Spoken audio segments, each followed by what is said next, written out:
നമ്മുടെയൊക്കെ വീടിൻ്റെ പുറത്ത് കുഴിച്ചിടുന്ന പൈപ്പുകളുണ്ട് മണ്ണിൻ്റെ അടിയിൽ.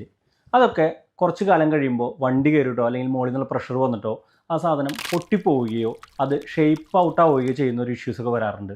അതിനുള്ള ബെറ്റർ സൊല്യൂഷനായിട്ട് വന്നിട്ടുള്ളത് ഇതാണ് സുപ്രീമിൻ്റെ എക്കോ ഡ്രെയിൻ എന്ന് പറയുന്ന പൈപ്പ്. ഇതിൻ്റെ പ്രത്യേകത കണ്ടിട്ടുണ്ടാവും, ഇതിൽ ഹോൾസ് ഉണ്ടാവും. പല ഐ സെക്ഷൻ ചേർന്നതാണ് ഈ പൈപ്പിൻ്റെ ഘടന എന്ന് പറയുന്നത്. അതുകൊണ്ട് തന്നെ ഇതിൻ്റെ പുറത്തുനിന്നുള്ള ലോഡ് നല്ല രീതിയിൽ ഇത് വിസ്റ്റാൻഡ് ചെയ്യാൻ സാധിക്കും. സാധാരണ നമുക്ക് പൈപ്പുകൾ കാണുമ്പോഴേ നമ്മൾ 10 kg 4 kg 6 kg ഇതൊക്കെ പറയുന്നത് ഉള്ളിലൂടെ പോകുന്ന പ്രഷറിനെയാണ് പറയുന്നത്. നേരെ മറിച്ച് ഇതിൻ്റെ പ്രഷർ SN4 SN8 എന്ന് പറയാം. അതിൻ്റെ പ്രഷർ പറയുന്നത് പുറത്തുനിന്ന് വരുന്ന എക്സ്റ്റേണൽ ഫോഴ്സിൻ്റെ പ്രഷറിനെ പറയാം. ഇതെങ്ങനെ വർക്ക് ചെയ്യാൻ നമുക്ക് ചെക്ക് ചെയ്താലോ. ഇതിൻ്റെ ലോഡ് ബിയറിംഗ് കപ്പാസിറ്റി എന്താണെന്ന് ഞാനൊന്ന് കാണിച്ചു തരാം. നമുക്ക് നോക്കിയാലോ. ഇതേ ആകെ ഒരു 1/2 അടി പോലും നീളമില്ലാത്തൊരു പൈപ്പാണ്. അതിൻ്റെ മുകളിൽ ഇത്രയും വെയിറ്റുള്ള ഞാൻ കയറി നിൽക്കുകയാണ്. നോക്കിയോ, ഒരു കുഴപ്പമില്ല. നന്നായിട്ട് ലോഡ് ബെയറിംഗ് കപ്പാസിറ്റി ഉള്ള മെറ്റീരിയലാണ്. മണ്ണിൻ്റെ അടിയിൽ കുഴിച്ചിടുമ്പോൾ മണ്ണ് കൂടെ അതിൻ്റെ ലോഡ് താങ്ങും. അപ്പോൾ നമ്മൾ സേഫായിട്ട് മണ്ണിൻ്റെ അടിയിലാണ് കുഴിച്ചിടുന്നെങ്കിൽ മുകളിൽ കൂടെ എത്ര വലിയ വണ്ടി പോയാലും ഇതിനൊന്നും സംഭവിക്കില്ല.